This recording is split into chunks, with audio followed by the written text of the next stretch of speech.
कहते हैं ना कि अगर शिद्दत से किसी चीज़ को चाहो तो पूरी कायनात उसे मिलाने में लग जाती है। ऐसा ही कुछ कर दिखाया है सुमन ने। नमस्कार, मेरा नाम है सौरभ कुमार, आप देख रहे हैं द करियर शो। गांव की पगडंडी से निकल करके एक लड़का जब भारत के सबसे बड़े विश्वविद्यालय और चर्चित विश्वविद्यालय जेएनयू में पहुंचता है, अपने बैचलर और मास्टर्स की पढ़ाई जेएनयू से करके चाइना के प्रसिद्ध विश्वविद्यालय में जा कर के चाइनीज लैंग्वेज से कोर्स करता है और कई सारे एमएनसी कंपनियों में कई सारे पद को संभालते हुए आज ताइवान पहुंच करके वहां की एक सुप्रसिद्ध विश्वविद्यालय एशियन यूनिवर्सिटी में जा कर के पीएचडी के लिए स्कॉलरशिप मिलती है और उनका नामांकन होता है। तो आइए आज हम रूबरू होते हैं सुमन से और जानते हैं कि गांव की एक साधारण पृष्ठभूमि से निकल करके आज वह चाइना और ताइवान जैसे देश में कैसे पहुंचे, उन्होंने क्या क्या किया और उनसे क्या कुछ सीखने की ज़रूरत है। सुमन जी, आपका स्वागत है। सौरभ जी, बहुत बहुत धन्यवाद। सबसे पहले तो मैं आपके इस करियर शो को जो दी करियर शो है उसको मैं बहुत बहुत धन्यवाद देता हूँ, आपका धन्यवाद करता हूँ, क्योंकि आपने मुझे मौका दिया मेरे बारे में बताने का और मेरे अभी तक के पढ़ाई के जो जर्नी है उसके बारे में बताने का। तो इसके लिए मैं बहुत बहुत धन्यवाद करता हूँ। जी, स्वागत है आपका। सुमन जी, देखिए, चूँकि आप बढ़िया से हैं, आप भी जानते हैं यहाँ की पृष्ठभूमि क्या है, यहाँ के लोगों की चाहत क्या है और ख़ास करके हम इस शो में युवाओं को केंद्रित करेंगे और बात करेंगे उनके करियर पे भी और कई सारी चीज़ों पे। तो सबसे पहले तो आप हमें ये बताएं कि आपने जेएनयू से अपना ग्रेजुएशन किया है चाइनीज़ लैंग्वेज से, साथ ही साथ आपने मास्टर्स भी किया है चाइनीज़ लैंग्वेज से। तो चाइनीज़ लैंग्वेज से बैचलर और मास्टर्स भी किया जा सकता है। लोग यहाँ पे ये ज़रूर सुनते हैं कि हाँ, आईआईटी जा कर के, एनआईटी जाके, बीआईटी जा कर के आप बीटेक कर सकते हो, इंजीनियरिंग कर सकते हो, आप जो है मेडिकल की पढ़ाई कर सकते हो, आप बीएससी कर सकते हो, एमएससी कर सकते हो। लेकिन क्या चाइनीज़ लैंग्वेज से भी कोई पढ़ाई की जा सकती है, या बढ़िया से निकल करके एक लड़का जो है वो जेएनयू तक पहुँचा? और ये सोच कहाँ से आपके पास आई? जी, ये सवाल बहुत ही कह सकते हैं कि सभी के मन में आ सकता है ये सवाल, क्योंकि साधारण जो ग्रामीण क्षेत्र के बच्चे होते हैं, कहने का मतलब शहरी क्षेत्र के भी जो बच्चे होते हैं, उन्हें भी इस चीज़ की जानकारी नहीं थी। बट बीते कुछ वर्षों में ये जो विदेशी भाषा से ग्रेजुएशन और पोस्ट ग्रेजुएशन करना, ये अब थोड़ा सा चलन में आ गया है। लेकिन जब मैंने शुरुआत की थी 2013 में, तो मेरे प्रेरणा स्रोत इसी ग्राम के एक निवासी हैं जो कि अभी इफ्लू में English and foreign language university Hyderabad में असिस्टेंट प्रोफेसर के रूप में कार्यरत हैं, जो कि चीनी भाषा के एक सहायक प्रोफेसर हैं। उन्होंने ही मुझे इस चीनी भाषा को पढ़ने और जेएनयू जाने की प्रेरणा दी थी। उन्होंने ही मुझे बताया था कि अगर आपको 12th के बाद अगर आपको अपना करियर बदलना है, हालांकि गांव में या फिर शहर में, जहां तक मेरे दोस्त, मेरे जो भी क्लासमेट रह चुके हैं, सभी के मन में जब मैं उन्हें बताता था कि मैं चाइनीज़ भाषा से ग्रेजुएशन करना चाहता हूं, तो लोग अचंभित रह जाते थे, ये क्या चीज़ है। जब उन्होंने मुझे 2010-2011 के दौरान जब मुझे ये बात बताई थी कि चीनी भाषा से भी ग्रेजुएशन होती है, तो मेरे मन में भी बहुत सारे सवाल थे, मैंने भी बहुत सारे सवाल किए थे। और तब उन्होंने मुझे चाइना और भारत के संबंध, चाइना भारत के व्यापार से संबंधित सारी जानकारियाँ दी थी। पढ़ने के बाद क्या क्या सफलताएं मिल सकती हैं, उन सब की जानकारियाँ दी थी। उस चीज़ को मद्देनज़र रखते हुए मुझे ये सब्जेक्ट, ये कोर्स मुझे बहुत लोभान्वित किया और मैंने इसके तरफ अपना विचार रखा। और 12th के बाद मैंने अपना ध्यान एकाग्रित करके जेएनयू का फॉर्म भरा। उस समय जेएनयू, अभी के समय में जेएनयू CUET के थ्रू एडमिशन लेता है, बट उस समय जेएनयू का admission direct JNU exam conduct कराता था। तो जेएनयू में एंट्रेंस हुआ, एंट्रेंस देने के बाद मैं जेएनयू पहुंचा और फिर वहां से मेरी चीनी भाषा पढ़ने की जो यात्रा थी वो शुरू हुई। अभी जो युवा आपको देख रहे हैं, ठीक है, तो उनमें से कई सारे युवाओं के मन में स्वाभाविक है यह सवाल जरूर आ रहा होगा कि जो एक साधारण से विद्यालय से पढ़ करके अपना 10th या 12th अभी पास आउट होने वाला होगा या हो चुका होगा, तो जेएनयू जैसे विश्वविद्यालय का नाम सुनकर ही उनके मन में सवाल ज़रूर आता है कि क्या मैं यहाँ पहुँच सकता हूँ,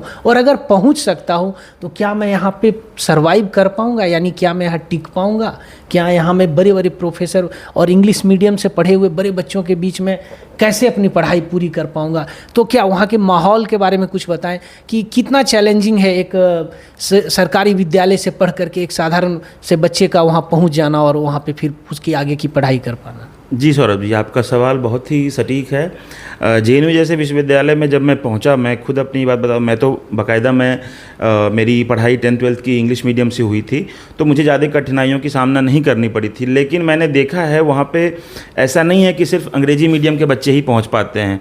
वहाँ पे बिहार, झारखंड, उड़ीसा, जो ये स्टेट है जहाँ पे ज़्यादातर हिंदी भाषा में ही पढ़ाई होती है, बोर्ड हिंदी होता है, या फिर उनका अपना जैसे उड़ीसा में उड़िया या फिर बंगाल में बंगाली होता है, तो उन सब भाषा से भी बच्चे पढ़ के आते हैं और जेएनयू के जो दाखिला का जो एग्ज़ाम होता था उसको पास करके वहाँ पहुँचते हैं। और वहाँ पहुँचने के बाद ऐसा नहीं है कि उन्हें डिमोरलाइज होता है, उन्हें डिमोरलाइज का सामना करना पड़ता है।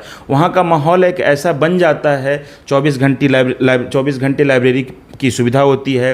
आप कभी भी जब भी आपका मन हो, पढ़ाई ऐसा चीज़ है कि समय देखकर नहीं किया जाता है, कभी भी आपका मन हो, जब आपका इच्छा हो आप पढ़ सकते हैं। देश दुनिया की खबर, देश दुनिया के सारे जो जितने भी दिन प्रतिदिन की घटनाएं होती हैं वो डिस्कशन होता है। सीनियर्स जूनियर्स का वहाँ कोई भेदभाव नहीं होता है, जिसके वजह से एक आम स्टूडेंट, एक गांव का छात्र, या फिर बोल लीजिए एक हिंदी मीडियम से पढ़ा हुआ छात्र भी अगर वहाँ पहुँचे तो उसके लिए कुछ खास कठिनाइयाँ नहीं झेलनी पड़ती है। वो भी उस माहौल में ढल जाता है और जल्द से जल्द अपने आप को उस स्टैंडर्ड का, उस माप का बना लेता है जो कि एक कहा जा सके कि वो देश के एक सबसे प्रतिष्ठित और एक सबसे अच्छे विश्वविद्यालय का छात्र है, और उसी के बदौलत वो देश और विदेश में जाके अपना नाम रोशन करता है। आज वही जेएनयू ही प्रेरणा स्रोत है कि मैं देश से भी मतलब कर सकता था, कर रहे हैं लोग, ऐसा नहीं है। बट इसके भी ऊपर यूनिवर्सिटी की रैंकिंग होती है, बहुत सारा चीज़ होता है, तो रैंकिंग वगैरह को देखते हुए भी लोग बाहर जाते हैं और वहाँ से अपना उच्च स्तर का जो पढ़ाई होता है, जैसे एमफिल की पढ़ाई, पीएचडी की पढ़ाई, वो लोग करते हैं। तो ऐसा नहीं है, गांव के भी बच्चे वहाँ जा सकते हैं। बस सोच अच्छी होनी चाहिए, उड़ान अच्छी होनी चाहिए, लक्ष्य बड़ा होना चाहिए। और जहाँ तक मदद की बात है, आप आजकल ऑनलाइन ज़माना है, आप किसी से भी ऑनलाइन यूट्यूब पे देख सकते हैं कि कैसे एंट्रेंस क्लियर होता है, बहुत सारे टेस्ट पेपर अवेलेबल होते हैं। तो ये सब चीज़ की आप सहायता ले सकते हैं, मदद कर सकते हैं। और जितने भी मैं तो हमारा जो ग्रुप होता है, जब कोई भी यूनिवर्सिटी से जब बच्चे निकलते हैं तो एक समूह होता है, ग्रुप होता है, वो लोग भी अपने गांव में जब जाते हैं तो जो आसपास के पड़ोस के बच्चे होते हैं, मोहल्ले के बच्चे होते हैं, उन्हें प्रेरित करते हैं कि आप भी उस जगह पे पहुंचो, उस चीज़ को पढ़ो। क्योंकि सही बोला आपने कि विदेशी भाषा का किसी को मतलब क्या होता है वो नहीं पता, और आपने उसकी पढ़ाई की, तो सही बात है। आज मैं पढ़ा हूँ किसी के मार्गदर्शन से, तो मैं भी चाहता हूँ कि अगर कोई बच्चा चाहे कि अपना करियर जो है, अपना जो ज़िंदगी है वो इस फील्ड में बनाना चाहे, तो वो ज़रूर बना सकता है। ये एक बहुत ही अच्छा करियर है आगे आने वाले समय के लिए भी। आप भी बढ़िया से ही हैं, आप भी इसी बिहार की मिट्टी से हैं कि यहाँ पे जो अभिभावक होते हैं उनके मन में इस चीज़ की आशंका होती है कि हमारा जो बच्चा है वह कोई ऐसा कोर्स करे जिससे कि उसे आगे चल के आजीविका की कोई समस्या ना हो। यानी कि ज़्यादातर लोग यहाँ इंजीनियरिंग करते हैं, ज़्यादातर लोग यहाँ पर जो है या तो प्रतियोगी परीक्षाओं की तैयारियां करते हैं या फिर उस तरह के कोर्स में इनरोल होते हैं जिनसे उसे भारत में कोई रोजगार के अवसर दिखे। लेकिन आपने ठीक एकदम अलग काम किया और चाइनीज लैंग्वेज से आपने जो अपना बैचलर किया, मास्टर्स किया, तो ये नए बच्चों के लिए थोड़ा सरल भाषा में समझाएं कि जो चाइनीज़, अभी जब आपने इनरोल किया होगा वहाँ बैचलर चाइनीज़ के लिए, तो आपके पास भी तो मुझे जो जानकारी है कि कुछ तो शायद मेरी जो समझ है कि आपको भी जीरो ही पता होगा चाइनीज़ लैंग्वेज के बारे में। जी जी जी। हाँ, तो कोई नया बच्चा अगर ये चाहे कि नहीं मैं भी लैंग्वेज में जाकर के कुछ करना चाहूँ, तो क्या उसके लिए कितना आसान होगा कि हाँ वो अगर अभी 12th कर रहा है तो वह जाकर के किसी यूनिवर्सिटी से जाकर के करे। और साथ ही एक ये भी सवाल हमारा जवाब दीजिएगा सवाल का कि क्या ये ज़रूरी है कि वो जेएनयू जैसे बड़े विश्वविद्यालय से ही करे? नहीं, ये तो बिल्कुल ही कोई ज़रूरी नहीं है कि उसे जेएनयू ही जाना है। और इसका एक और मुख्य कारण ये भी हो सकता है कि जेएनयू में भी कुछ लिमिटेड सीट्स होते हैं, तो आप चाह करके भी उस सीट को क्रॉस नहीं कर सकते हैं। तो जितनी सीट्स है आप उतने में ही बच्चे उतने ही सेलेक्ट होके जा सकते हैं। बट ऐसा नहीं है कि जो बच्चे जेएनयू नहीं जा पा रहे हैं या फिर उनका नहीं सिलेक्शन हो पा रहा है। मेरा ही खुद दूसरी बार में जेएनयू में सिलेक्शन हुआ था, तो ये कोई बड़ी बात नहीं है। जेएनयू जाना ही कोई बड़ी बात नहीं है भाषा पढ़ने के लिए या फिर किसी चीज़ को पढ़ने के लिए। इसके अलावा भी और भी भारत सरकार के खोले गए विश्वविद्यालय हैं जहाँ पे चीनी भाषा के साथ साथ और भी अन्य विदेशी भाषाओं की पढ़ाई होती है, जिसमें से सबसे पहले जेएनयू की बात करें तो विश्व भारती है बोलपुर कोलकाता में। उसके बाद सेंट्रल यूनिवर्सिटी ऑफ झारखंड है जो कि बिहार से सबसे करीब है, जिसके गत वर्ष और इसके एक साल पहले मैंने ही गांव के ही 2 बच्चों को बताया था और शायद वो आज के डेट में एक विदेशी भाषा की पढ़ाई वहाँ से कर भी रहे हैं। तो ऐसा नहीं है कि सिर्फ जेएनयू ही एक साधन है विदेशी भाषा को पढ़ने का, बहुत सारे केंद्रीय विश्वविद्यालय हैं। उसके अलावा अगर केंद्रीय विश्वविद्यालय में नहीं भी पढ़ पा रहे हैं बच्चे, डिग्री कोर्स नहीं भी कर पा रहे हैं, तो डिप्लोमा कोर्सेज भी अवेलेबल हैं प्राइवेट इंस्टीट्यूट में, तो आप वहाँ से भी कर सकते हैं। और इस चीज़ को करके, और आपने सौरभ जी एक सवाल पूछा था कि आजीविका की जो परिस्थिति उत्पन्न हो जाती है आफ्टर ग्रेजुएशन या फिर ग्रेजुएशन करते करते, तो ये बहुत सही सवाल है। तो मैं इसीलिए इस कोर्स को पढ़ने के लिए सलाह दूंगा या फिर बताऊंगा, क्योंकि ये एक ऐसा विषय है कि जिसको पढ़ के आप, जैसे साधारण आप ऑनर्स कीजिए फिजिक्स से, मैथ से, इंग्लिश से, आप क्या कर सकते हैं, बहुत से बहुत आप ट्यूशन पढ़ा सकते हैं, ट्यूशन दे सकते हैं, तो वो भी एक आजीविका है, तो उससे भी कोई दिक्कत नहीं है, वो भी एक जरिया है। लेकिन अगर आप इस फील्ड को चुनते हैं तो पढ़ाई के साथ साथ जो होता है बहुत सारे फ्रीलांस वर्क होते हैं, जैसे बहुत सारी जो कंपनियां हैं वो भारत में आती हैं, उसके बॉस आते हैं, उसके इंजीनियर आते हैं, टेक्नीशियन आते हैं, उनको इंग्लिश या फिर यहाँ की भाषा नहीं आती है। छोटे छोटे फॉर एग्जांपल मैं अगर बताऊँ, उदाहरण दूँ तो गुजरात की बात कर लूँ, तो गुजरात में जाने के बाद ऐसा नहीं है कि सभी लोग इंग्लिश जानते हैं या फिर हिंदी जानते हैं, तो वहाँ पर एक दूरभाषी इंटरप्रेटर की ज़रूरत होती है। तो ऐसे ऐसे काम भी हमें मिलते हैं पढ़ाई के दौरान, और ये काम कह सके तो ये लीगल है, एक तरह से इलीगल नहीं है, बिकॉज कहते हैं कि पढ़ाई के साथ साथ काम नहीं करना चाहिए या फिर बाय लॉ नहीं करना चाहिए, बट ऐसा नहीं है। ये काम परमानेंट वर्क नहीं है कि आपको जाके हाजिरी बनाना है, 30 दिन काम करना है, ऐसा मतलब कि पार्ट टाइम किया जा सकता है। पार्ट टाइम किया जा सकता है, 1 दिन का काम है, 8 घंटे का काम है, 6 घंटे का काम है, 2 घंटे का काम है, आपने एक मीटिंग किया और आपको उसके बदौलत कुछ पैसा मिल गया, जिससे आप अपना जीविका, अपना जो आपका ग्रेजुएशन करते हुए जो आप खर्चा कर रहे हैं, आप रहने में, खाने में या फिर पढ़ाई का कोई साधन जुटाने में, तो वो आपको बहुत बड़ी मदद मिल जाती है। तो ये सब्जेक्ट पढ़ने के बाद ऐसा नहीं है कि बच्चे को परेशानी होगी, किसी भी, ऐसा नहीं, चीनी भाषा नहीं, आप किसी भी विदेशी भाषा को अगर आप पढ़ते हैं, इसको चुनते हैं, अपने करियर को अगर करियर का हिस्सा बनाते हैं, तो ये आपके लिए बहुत ही लाभदायक होगा, बहुत ही फ़ायदेमंद होगा। एक चीज़ और बताएं कि बैचलर, जैसे किसी भी भाषा से बैचलर करने के बाद, ग्रेजुएशन करने के बाद, पोस्ट ग्रेजुएशन करने के बाद, भारत में या भारत के बाहर, जैसे मैं आपके चाइनीज भाषा की ही बात करता हूँ कि चीनी भाषा में बैचलर और मास्टर करने के बाद क्या क्या मतलब संभावनाएं हैं भारत के अंदर और भारत के बाहर, कि किन किन जगहों पे जा कर के जो विद्यार्थी है, जो स्कॉलर है, वो काम कर सकता है और अपने जीवन में आगे बढ़ने के लिए अपने रास्ते तलाश सकता है, वो कौन कौन से क्षेत्र हो सकते हैं? ज़रूर सौरभ जी, विदेशी भाषा कोई भी करने के बाद, अब करने का मतलब सीखना, एक तो होता है सीखना, आप सीख गए तो आप कहीं भी काम कर सकते हैं, लेकिन कोई भी नौकरी, कोई भी जॉब, कोई भी पेशा करने के लिए एक डिग्री की ज़रूरत होती है, जो ग्रेजुएशन, मास्टर्स या फिर एमफिल पीएचडी की होती है। तो अगर भारत में, भारत सरकार के अंतर्गत, प्राइवेट कंपनियों के अंतर्गत आपको काम करना है तो आपको एक डिग्री की ज़रूरत होगी। उनका ये नहीं कहना है कि आपके पास चाइनीज़ में ही डिग्री होनी चाहिए ग्रेजुएशन की।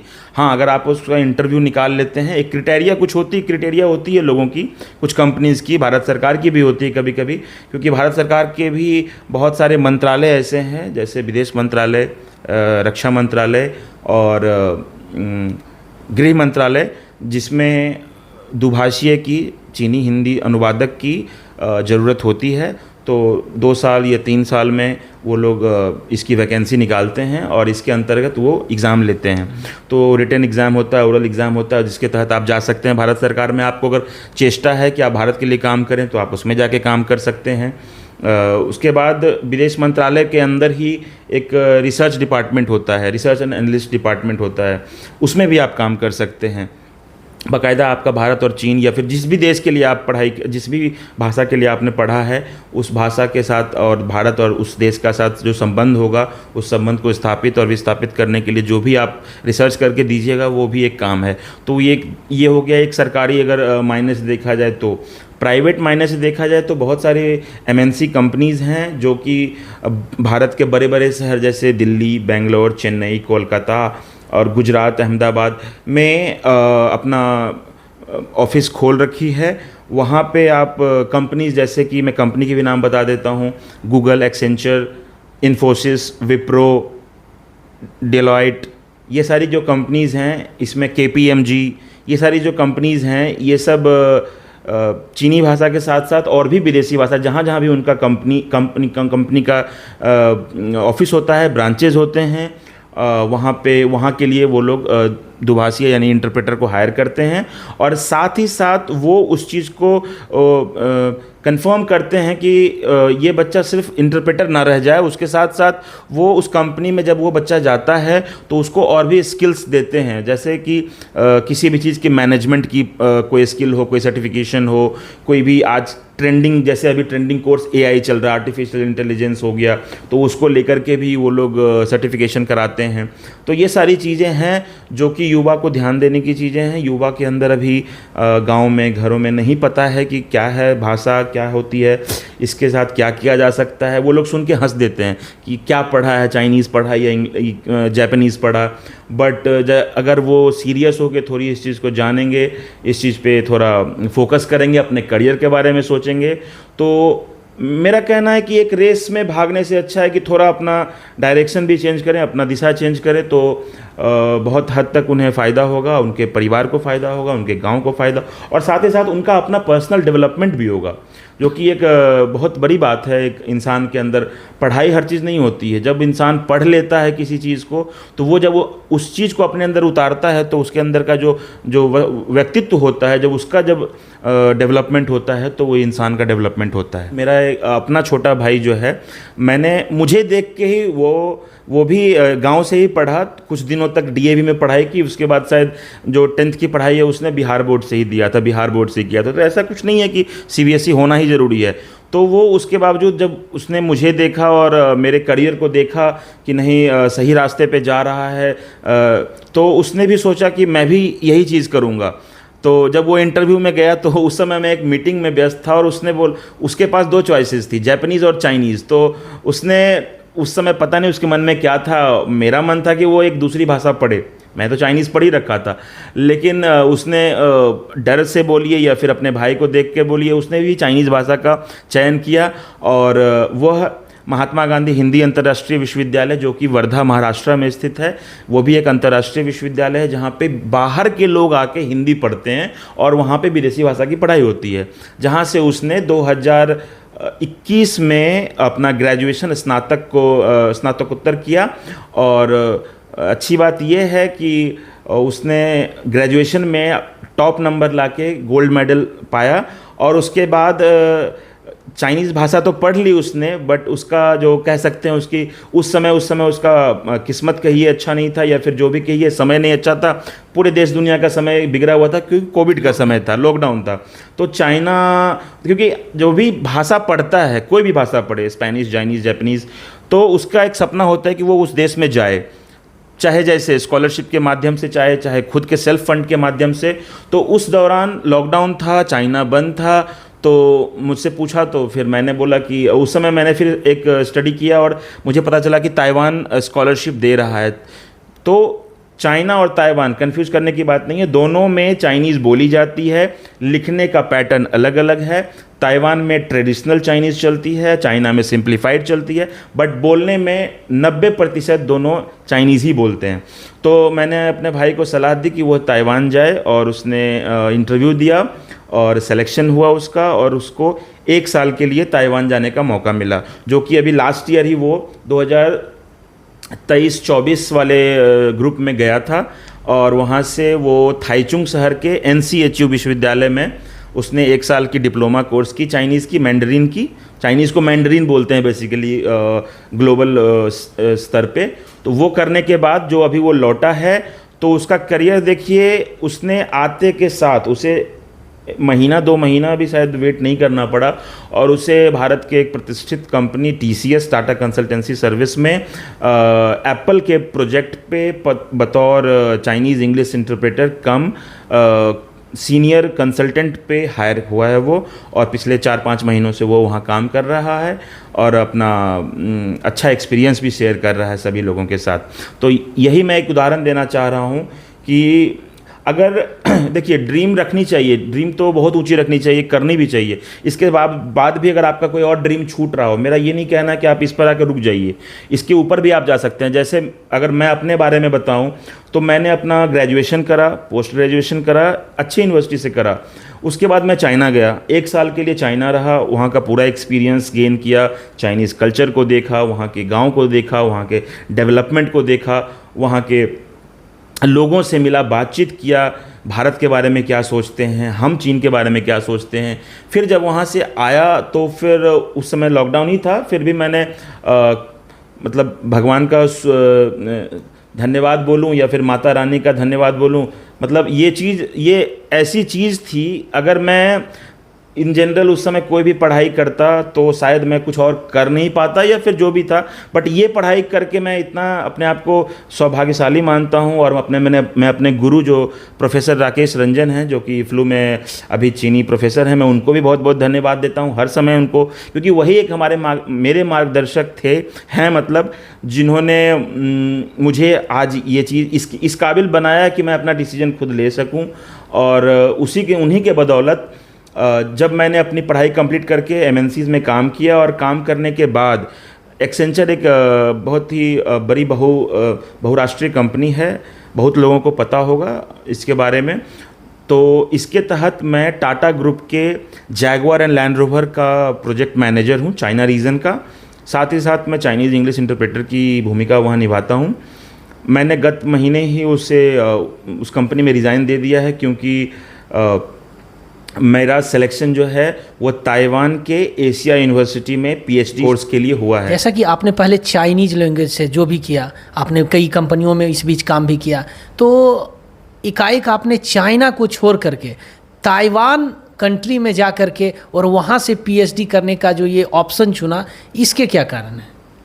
देखिए सौरभ जी, मैंने चाइना में भी अध्ययन किया, और ताइवान का मेरा जाने का मुख्य कारण अगर पूछा जाए, तो जैसे कि मैं अभी जहाँ पे काम कर रहा हूँ, वहाँ से मुझे पता ये चला कि मैंने लैंग्वेज तो सीख ली, बट मेरे अंदर एक स्किल की कमी थोड़ी मुझे दिख रही थी, जो कि मैनेजमेंट के अंदर कुछ विषय होता है, जैसे बहुत सारा AI पे काम करना, सप्लाई चेन मैनेजमेंट पे काम करना, फाइनेंस टीम पे काम करना, और भी बहुत सारे फील्ड हैं जो कि सीखना बहुत ज़रूरी है, ताकि मैं अपना जो स्तर है कंपनीज़ में या फिर कहीं भी काम करूं, तो मुझे प्रमोशन का जो चीज़ होता है, जैसे कोई भी इंसान चाहता है कि कहीं पे भी जाए तो वो उसकी जो बढ़ोतरी है वो जल्दी से जल्द हो और अपना नाम और ऊपर करे, अपना पोजीशन ऊपर करे।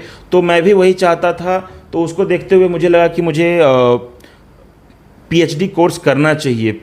तो PhD करना चाहिए किस चीज़ में? लैंग्वेज तो मेरा ऑलरेडी है, लैंग्वेज में मेरे पास भारत के लिए ग्रेजुएशन और पोस्ट ग्रेजुएशन है, और अगर विदेश लेवल से देखा जाए, चाइना लेवल से देखा जाए, तो वहाँ के लिए मेरा HSK 5 है, जो कि चाइना इसको वैलिड करता है। अब मेरे पास बात आती है कि अब मैं मैनेजमेंट की डिग्री क्या करूं। तो मैंने सोचा कि मुझे करनी चाहिए। तो मैनेजमेंट के लिए पहले मेरे दिमाग में चाइना आया, लेकिन क्योंकि मैं पहले से ही काम कर रहा हूं, एक आजीविका कमा रहा हूं, और मैं अगर अभी जॉब छोड़ता हूँ तो मैं किसी के ऊपर बोझ नहीं बनना चाह रहा था। तो मुझे लगा कि इस पर क्या करना चाहिए, मैंने इस पर विचार किया और फिर पता चला कि मुझे भाषा के साथ साथ अगर मैं मैनेजमेंट करूं तो ये तो चाइना जाऊंगा या तो ताइवान जाऊंगा। तो चाइना में पढ़ाई के साथ साथ काम करना is not legal, so I choose to prefer go to Taiwan because in Taiwan there is law, there is a rule that if you are a student over there, if you are a PhD scholar over there, or if you are a student for a long time, you can work on a work permit. So मैंने ये चीज़ को देखते हुए कि मैं वहाँ पे काम कर सकता हूँ as a work permit legal way में पार्ट टाइम, और साथ साथ मैं धन्यवाद देना चाहता हूँ ताइवान के मिनिस्ट्री ऑफ एजुकेशन का, शिक्षा मंत्रालय का, जिन्होंने मुझे ये मौका दिया। मैंने पिछले बार भी ये फॉर्म भरा था बट मेरा किसी कारणवश नहीं हुआ था। मैंने फिर अब जिस तरह आपने पहले लाइन ही बोला कि हिम्मत करने वालों की कभी हार नहीं होती, मैंने हार नहीं माना और हिम्मत नहीं तोड़ा, मैंने हिम्मत नहीं छोड़ा।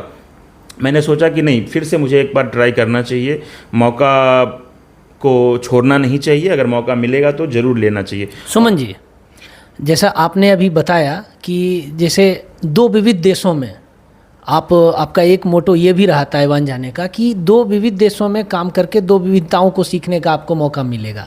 साथ ही साथ कुछ लॉज आपने बताया कि आप पढ़ाई करते हुए भी परमिट लेकर के आप पार्ट टाइम कुछ वर्क भी कर सकते हैं।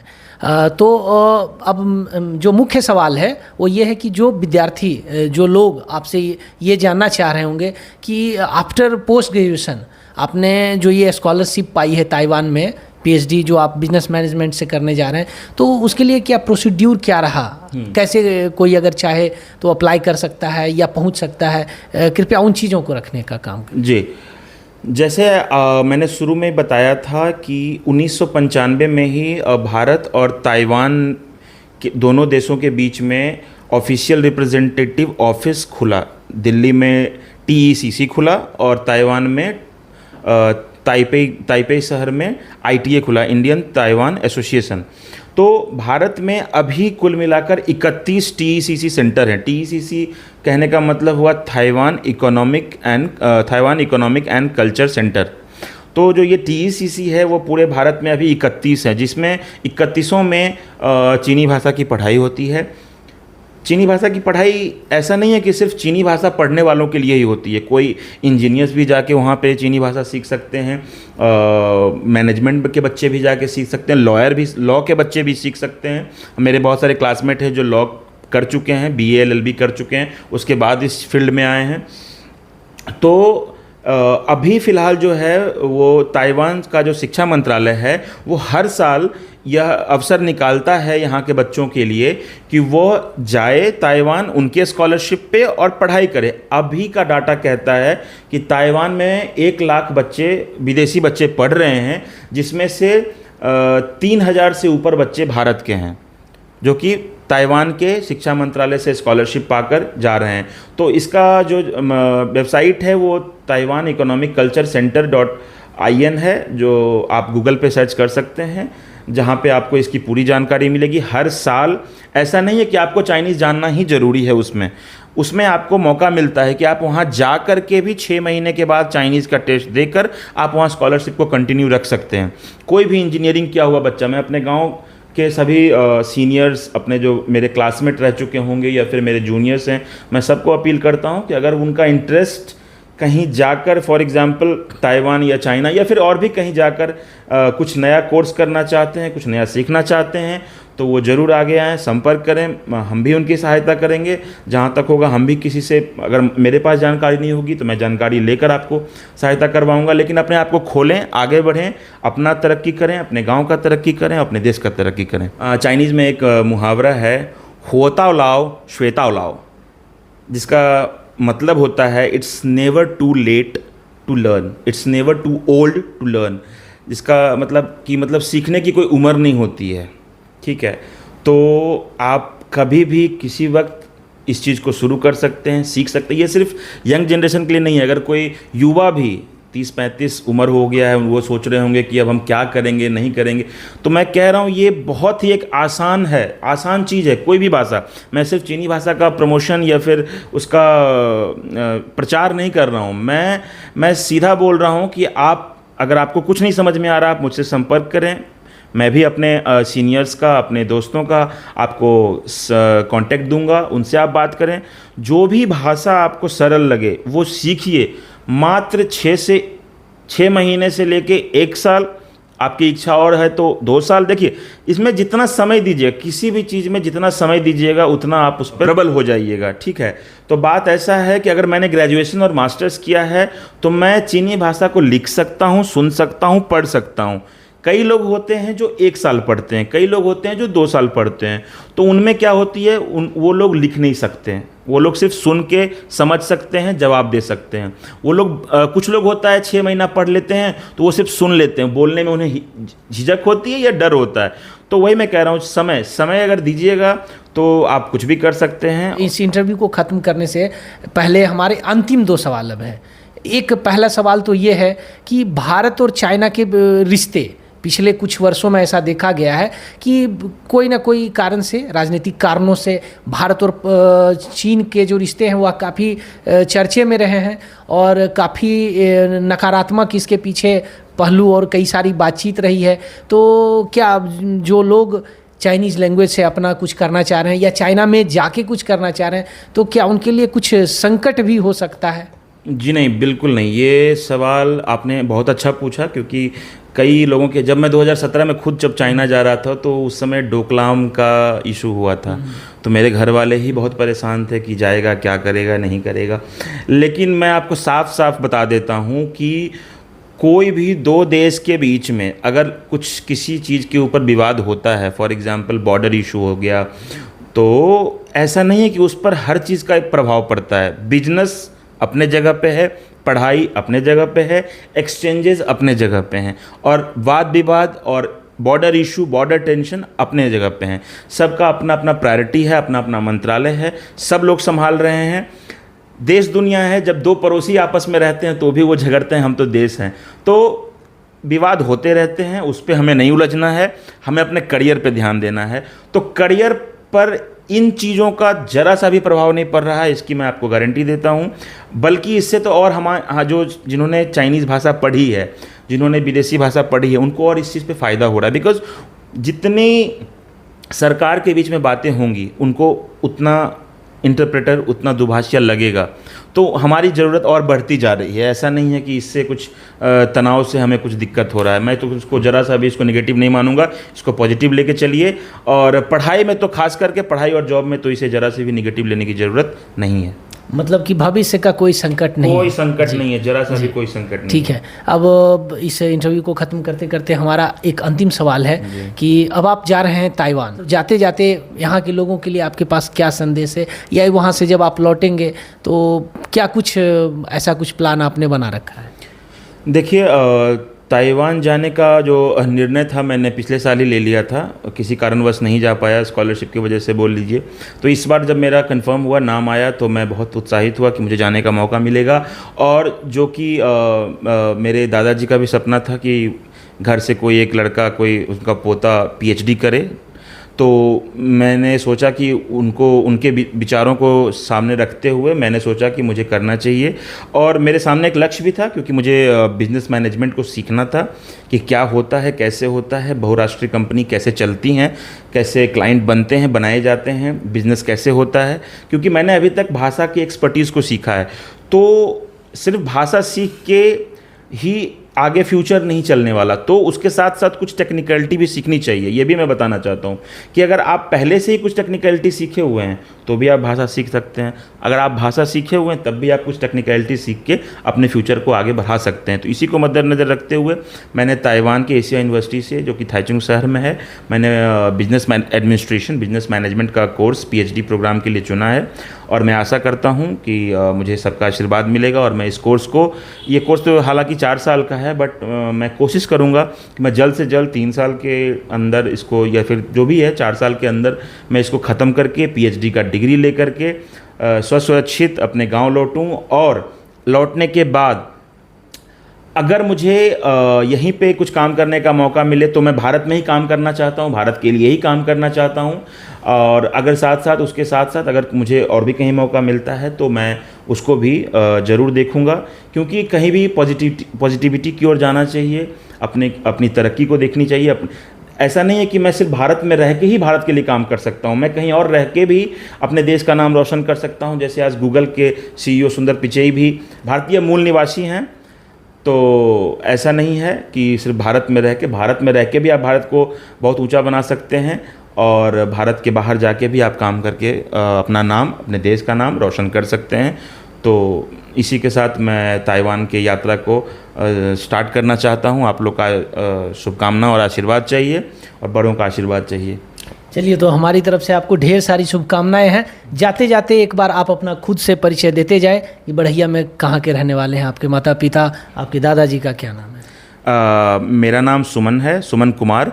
मैं बढ़ैया के दानी टोला के वार्ड नंबर 12 का निवासी हूँ। मेरे दादाजी का नाम श्री रामचंद्र प्रसाद सिंह है, जो कि मरांची के हेडमास्टर रह चुके हैं, अभी रिटायर हैं।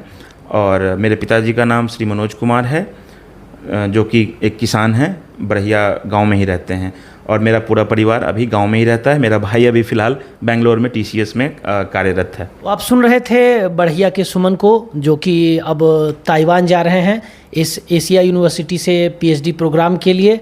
और आपने देखा, जाना, सुना कि कैसे कैसे इन्होंने अपनी प्रारंभिक पढ़ाई शुरू की, कैसे यह देश के चर्चित JNU विश्वविद्यालय पहुँचे, वहाँ से उन्होंने अपना बैचलर और मास्टर्स किया। फिर चाइना के एक प्रसिद्ध विश्वविद्यालय में जाकर के उन्होंने डिप्लोमा प्रोग्राम किया, फिर कई सारे MNC कंपनियों में काम किया, और वापस फिर से अपनी अगली कड़ी में ताइवान पहुंचने जा रहे हैं। तो इन्हें हमारी ओर से ढेर सारी शुभकामनाएं। और चलिए, अब अगली कड़ी में हम जुड़ेंगे ऐसे ही किसी और शख्स के साथ। तब तक के लिए धन्यवाद।